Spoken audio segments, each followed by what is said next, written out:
Got 9. Alrighty, it is 9 o'clock straight up, so we will get started on what has become everyone's favorite holiday tradition, which is celebrating Christmas by thinking about Obamacare and forms to fill out. If you have not, if you're new, I'm Karen Hasse, this is Bobby Truitt. We are the K and the B of KSB, and the S is floating around here somewhere. So we thought about not doing this webinar this year because it's a lot of the same form filling out, but just as Bobby and I talk about this, filling these forms out is like speaking a foreign language, and it's just nice to get a refresher course on how to say, where's the bathroom in Obamacare, and speak the language. So our goal here today is to review getting those forms filled out. We are going to give you a quick little update on the litigation that you probably heard about on the news, and some of the changes that the Trump administration has made in its enforcement priorities, and then we'll get down to the dirty business of actually filling out the forms. Yeah, so we've got spots in here to ask questions too, which we've done in the past. Let's put this up here.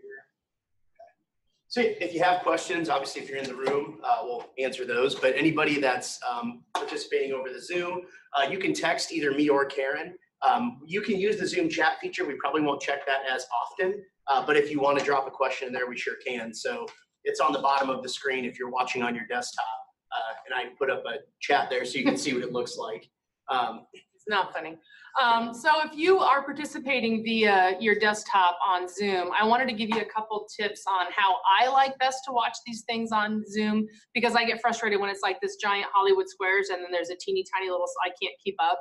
So you can pin a particular video. So you can have the slides that Bobby's computer is sharing on one side, and then pin us as the second slide. To pin, hover your mouse over the little square that has us talking. There will be 3 little dots in the upper right-hand corner. Click on those 3 little dots and they'll come down a little pull-down menu, and you can check pin video. And so that would make us, that's what this view, if you can see, looks like. It'll have like a little box with us and then the slides. What else do I want to say about that?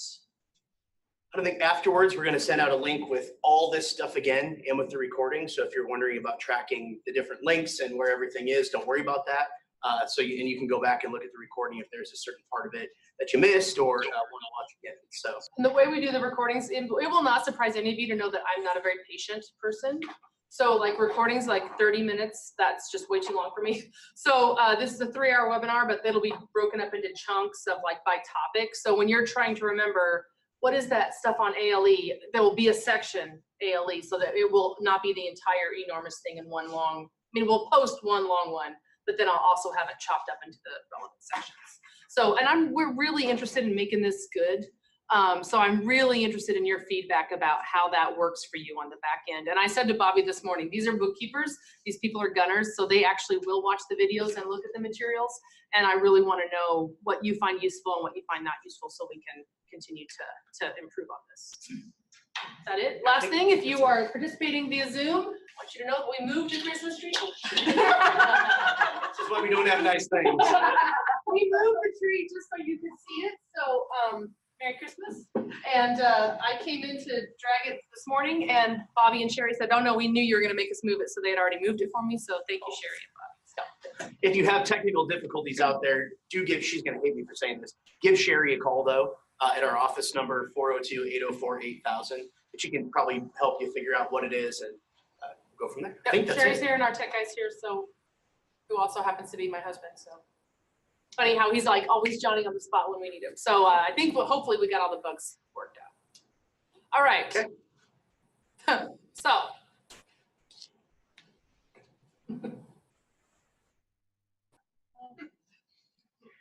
The question of what's actually happened, we've been getting a lot. Is this still around? We were actually just talking about that a little bit here in the classroom before we started. The short answer is yes, it's still around. What's happened for applicable large employers, those folks that are the 50 or more, if you remember back several years ago and you had to do that counting?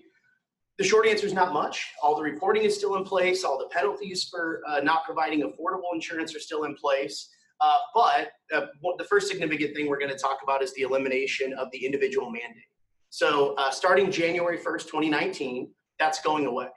meaning the real hammer that they had to get everybody to go to healthcare.gov and sign up is going away. So don't know exactly what that's going to mean yet, other than if you had any staff members who went to healthcare.gov because their alternative was paying a tax penalty, it is entirely possible that they might decide not to have insurance again. And there's no, at least from what we understand, there's no real penalty side on the back end of that that would prevent them from dropping that coverage on the exchange whenever they want to, really. So even if they elected to sign up, healthcare.gov is still going to continue to operate. It's still offering plans. There's, of course, a whole bunch of press out there about what this ruling in Texas that Karen's going to talk about might mean. But then, the folks from the government side said, but don't worry, healthcare.gov is still going to exist into 2018 and 2019. So there are folks that had already enrolled for 2019 that were wondering, am I going to have this health insurance? The answer, from what we understand, still is yes. What's really interesting about that is the parties in that Texas lawsuit that I'm going to talk about had specifically asked the judge not to rule before the end of the year, because they said it's going to be really confusing to people if you come out with some kind of decision while open enrollment and healthcare.gov is still signing people up. And the judge ruled Friday. So even the people that wanted Obamacare to be ruled unconstitutional said, why don't we just wait and hold off on a ruling until after the first of the year? And the judge issued this decision, I think, very intentionally before the open enrollment period closes. Yeah. So the max tax penalty that one might have to pay as an individual for 2018, depending on the size of their family and all that, is about $2,100. So I don't know that that's going to mean people might be asking you if they can switch over, if they're not going to take that coverage anymore, depending upon what your district has offered. But that's really what they were balancing against for 2018. So once the individual mandate goes away, that number becomes zero, obviously. So our assumption is that more people are simply going to go without health insurance again. So what does it mean for schools? They estimate, at least some of the articles that you read, 4 million or more people are going to leave the exchange. There are plenty of classified staff members in Nebraska that were on the exchange. And so if there's some of those 4 million, that will have an impact. Because if you remember, actually going to healthcare.gov, signing up for that insurance, and then being eligible for a credit, a tax credit, or a premium subsidy on the exchange was part of how you penalize your employer. So if those folks that didn't get an affordable offer from the school are jumping off of healthcare.gov, one of the key components to imposing a penalty on the employer goes away. So one of the things that we talked about when we were going back to the very beginning was don't just offer insurance to your employees if you want, but don't run out there and offer insurance just to avoid penalties because of the weird way you calculate penalties. That might have been a calculated risk to not offer full coverage. Schools that took that advice and offered either paras buy their insurance on their own dime or only paid part of a single, you can see now that that will really potentially have an impact now on people for whom you'd have to pay a penalty if they all hop off the exchange.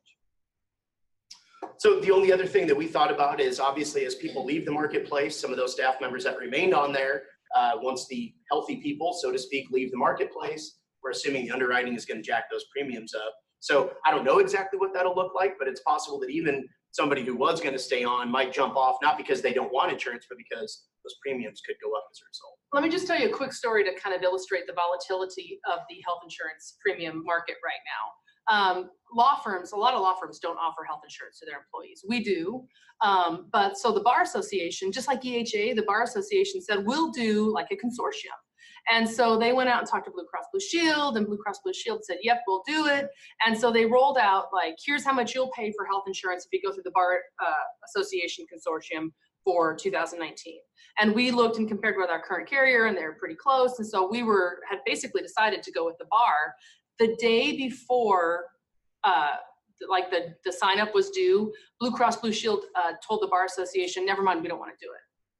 And the Bar Association is like, whoa, wait a second, we promised all these people insurance. And Blue Cross Blue Shield said, well, if we're going to do it, we'll have to jack up your premiums by 12%. So then they go out and tell all the attorneys 12% increase in your premiums. Well, then firms like us that had other insurance secured, we were like, okay, we're good, thanks a lot. So we went with our old carrier. Then the Bar sends out a second email saying, okay, they're going to offer it for 12%, but based on how many people sign up, they may jack it up again. And so that's just to give you a sense of your employees, like those that are getting insurance through a spouse's plan or through the marketplace, that volatility, even though EHA is rock solid and pretty stable, that volatility is going to affect you because I think people are going to be jumping on and off the school's plan based on what's happening at hubby's work or whatever the options are. So that's the other point we didn't have up here that I'm glad Karen made is we don't know what this will mean for the local co-op or if you've got like a nursing home or hospice, clinic in town, what they're going to do for their insurance might impact you as well. So yeah, so that's really one of the main things. The other thing, and I'm going to let Karen talk about this part, is this lawsuit. So I just think this stuff is really interesting. So if you're bored like by legal stuff, you can take a little mental break and do your Christmas shopping in your head. So, but this is the lawsuit that everybody's talking about on the news. This was a challenge by 20 red states suing, saying that when they took away the individual mandate, it rendered the entirety of PPACA unconstitutional. And if you don't know, Nebraska is one of the red state plaintiffs, so we are technically a named plaintiff in this lawsuit. The defendants, the people they sued, was the U.S. Department of Health and Human Services and the Internal Revenue Service. So when Trump was elected, those entities went to the judge and said, hey, you know what? We actually think that the individual mandate is unconstitutional, so we're not even going to defend that part of the lawsuit. But we think, Judge, that you can take a steak knife and just chop off the fat of the individual mandate, but leave the meat of the stuff that people like in Obamacare, like no pre-existing conditions, like you can stay on your parents' insurance until you're 26 years old. And so that was what the US government was saying as the defense was, go ahead and rule this part of it unconstitutional, but leave the good stuff. Then there were several blue states like California, Vermont, who said, we don't think the Trump administration is going to do a good enough job defending Obamacare. So judge, let us come in as additional defendants and do the hard work of defending this thing. And the judge said yes. So we've got three parties in this case, the red states, the federal government, and the blue states. Okay. And the blue states said there's nothing wrong with the individual mandate because they didn't get rid of it. What they really did is they just said the tax penalty for not buying insurance is $0. But it's still there, right? So that's the state of play. All of the parties, as I mentioned before, had asked the judge to wait to rule until after the first of the year. He issued his decision on Friday. So the argument is that making the individual mandate tax $0 means it's not really a tax anymore. That means it's not constitutional. And that means the entire edifice of Obamacare has to be ruled unconstitutional. Those are the arguments. The court talked about the US Supreme Court's decision in Sebelius, where the Chief Justice Roberts said, under the Commerce Clause, the federal government cannot make you enter the marketplace and buy something, right? The feds cannot say everyone must own a Keurig. That would violate the Commerce Clause. But they can tax you. So they can say everyone that buys any coffee maker other than a Keurig has to pay a 10% tax. That's in the taxing authority. So the Supreme Court said, if we look at the individual mandate as an obligation to do something, that would be unconstitutional under the Commerce Clause. But what they're really doing is taxing you for not buying insurance, and that makes it lawful under the Congress's taxing authority. Now, when they zeroed out the tax on the individual mandate, the argument is that it's not a tax anymore, and so therefore Congress is no longer using its taxing authority. And then the next fight, and this is just, I just to understand some of the news coverage. So that's the individual mandate. The judge said you can't have a tax of $0 and have it still be a tax. So clearly, it's not under Congress's taxing authority anymore. It's only under the Commerce Clause, which the Supreme's already said in Sebelius is unconstitutional. So that part dies. You with me so far? I love it that you guys are here in person. I mean, webinar people, I love you too, but it's nice to have faces going, okay, so far so good. All right, so now here's the next fight. Can you detach the individual mandate from everything else? And remember all the arguments when politicians who supported Obamacare were trying to save the entirety. They were saying, look, the individual mandate is crucial to save the entire thing, that economically it won't work unless it's one big package. And so this judge went back and looked at all those statements by lawmakers that said the individual mandate is integral to the entire structure of PPACA. And then the judge said, well, if there's no individual mandate and it's integral to the entire structure, the whole thing falls. So that's how the judge in Texas got to where he did. I don't think the news coverage of this has been especially helpful. It's been real confusing to me to read it. It wasn't until I sat down and read the 55-page opinion that it all sort of made sense to me. It's pretty well written. If you're a glutton for punishment, I would send you a link to that opinion. But that's basically is what he's saying. Once we cut off the individual mandate can't be saved by the taxing authority anymore because the tax can't be zero. And once the mandate falls, the whole thing falls because you can't separate one from the other. That's how the judge got there. Were you standing up because you wanted to Nope, chime in? that's it. Okay, so here's the weird part. He did not enjoin the enforcement of Obamacare.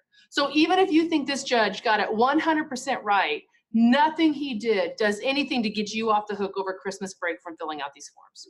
Something to add real quick. Do all of you remember when there were going to be those new FLSA regulations, which were going to increase the minimum amount you had to pay to keep somebody exempt? It was going to go to $47,700 some dollars or whatever it was. Well, there was another judge in Texas that put an injunction over the whole thing and said no state has to comply with these. Do you remember this? Everybody was going to change classified contracts, and then all of a sudden they weren't, or they had to unwrap it if they did, which is really awkward because that head custodian was really excited about his or her, bump in pay. Yeah. So the judge could have done that, right? That's Or at least tried to do that and didn't. So that's the key difference. You're like, hey, this is ringing a bell about some Texas judge that stopped some law from going into effect. That totally could have happened, or at least the judge could have tried, but elected not to. Yeah, the judge said, I'm not even going to wade into that. The blue states immediately announced their intention to appeal. So even if the judge had enjoined it, an appeal would stay the enforcement of the injunction, but that doesn't matter. The bottom line is this does not affect your compliance for 18 or for 19. This is just sort of a stay tuned kind of situation, but this will get decided by the U.S. Supreme Court. Now, what's interesting to me is I believe Chief Justice Roberts is like a little C conservative. Like he did not want the Supreme Court to decide whether or not Obamacare was the law of the land. Do you know what I mean? So I think he was like just trying to like not make a decision. And so I think that's how the taxing authority became the linchpin to saying this was constitutional, because he didn't want the Supremes to rule it unconstitutional. But he's kind of written himself into a corner. I went back and read Sebelius. I just do not see how they can say this is justified under the Commerce Clause. So for this case to win in the US Supreme Court, they're going to have to say Congress has the authority to tax things, and that tax can be zero, which will be really, really interesting as just in terms of like our system of government moving forward. So that's why I think this stuff is really worth watching, because it's, obviously there's all kinds of things the government wants us to do. What if they tax everybody that doesn't eat broccoli and then say the tax is zero? So that's the idea. Okay, so that's this decision. It's Texas versus United States. And so as you watch the news coverage, all the freak out, hair pulling and hand wringing, nothing has really happened. All this has done is set a course to get it up back in front of the Supreme Court. And for you superintendents watching, plug your ears. When your superintendent walks in and says, oh, they declared it unconstitutional, just look at him or her and shake your head as you normally do. And tell them, no, I still have to do all this crap this year. Well, and the other thing is I think your board members are legitimately trying to keep track of all this, but who can if it's not your full-time job? So giving your board members the 30-second update about what this case means and why it doesn't have an impact on us, I think is really worth their time. Okay, and just to add this, we again, something else we were just talking about here right quickly before we got started. Well, what about all these penalties? Are they actually happening? And the short answer is, doesn't it seem bogus that no penalty, whole law is unconstitutional. Oh, but for 2015, you're going to owe us extra money. But yeah, go ahead. I'm not sure if this, I have had probably, I would say 4 or 5 schools contact me about getting the actual tax penalty bill at this point. So there are probably more that have come out that either we didn't get called on or it was small enough they just paid it. I don't know that this school is on the webinar today. You might recognize it if you are, because it's kind of an enormous tax bill. But essentially this happened just earlier this fall, where they got the tax bill for the 2015 tax year. And so what they send when they send you this actual tax bill is it says, obviously, tax year 2015. And then it has, in all of the months, you'll notice this looks a little bit like the 1095-C, right? It's got the months scrolled across. It's got what you put in your line 14. It's got some indicators here for each individual. These 1H's, as all of you will remember, means we did not offer insurance. So that very well could have been somebody who the school decided, well, we don't think they're full-time. Or it was just the school taking a calculated risk that we're not going to offer insurance to this person.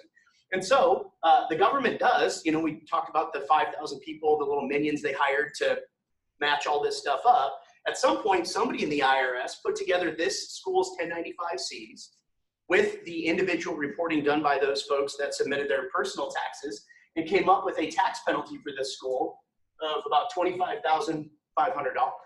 And so this is a school that knew that by not offering affordable insurance to every full-time employee, they could be subjecting themselves to a tax. But talking to the business official at the school, $25,000 is still significantly cheaper than the amount the healthcare would have cost if they offered an affordable single to all these folks.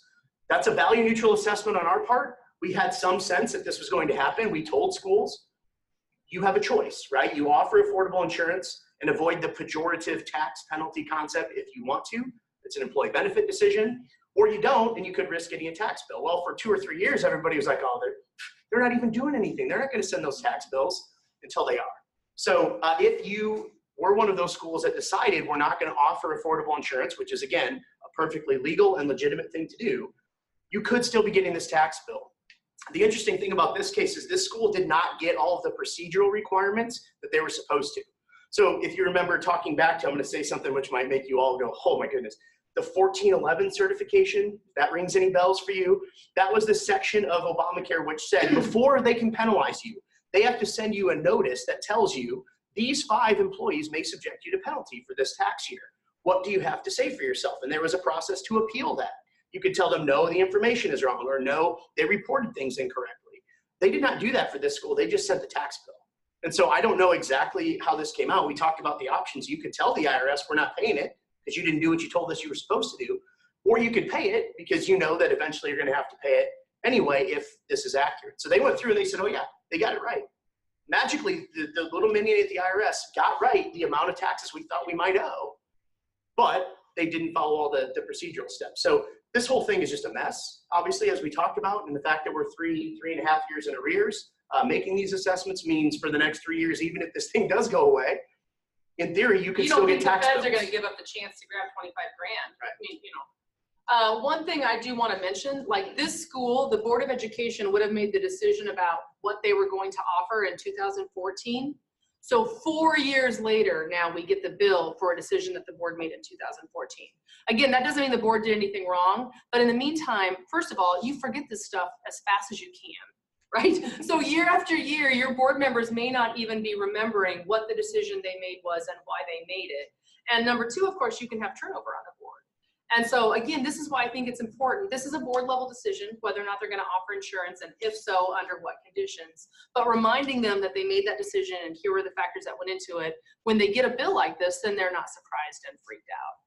Because it feels free. It feels like not offering insurance was the best decision you could have ever made. And then when you get this bill 3 years later or 4 years later, the board members are going to need your help to remember why they decided what they decided.